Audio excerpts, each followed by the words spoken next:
Gamitin ko itong posisyon na to kung maaaring manalo para i-voice out ang climate change sa Pilipinas. Matindang inabot namin sa Undoy. Yung ilog nakakadiri, pumasok sa loob ng bahay namin, tapos ganun lang. Siguro paglalaban ko ngayon kung si Sara Duterte ang susunod na Pangulo, siguro bigyan ng lupa lahat ng taga Maynila sa probinsya.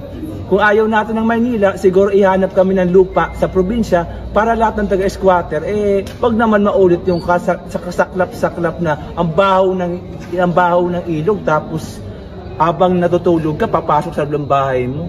Gano'n po ba yung nangyari sa inyo, sir, noon? Opo. Yung Ondoy. Hanggang dito, hanggang Bewang. Ondoy po yun, sir. Ondoy. Itong mga ngayon, Karina, Ente. Wala naman. Pero ayan lang, siguro ako, Fridays for Future, environmental activist ako. So siguro gagamitin ko itong voice ko to para i-promote si Greta Thunberg. Fridays for Future. Yun lang po, Fridays for Future. Climate change, tapos yung alchemy. Pag ginamit ko yung alchemy sa Pilipinas, siguro wala ng large-scale mining operation. The first time in the history of Manila na may City of Manila mayor na nagbo-voice out para sa climate change. Kasi wala tayong pakialam. Nandiyan ang SM, dito tayo SM na aircon to. Di ba, parang ka-hipokrito. So nagsasalita na ako ngayon dito. Voice out natin ang climate change. Kahit magsarado ang SM, ang Robinson, ang lahat na ng mall, ang pera nandyan. Pwedeng gumawa ang gobyerno ng pera. Am I right?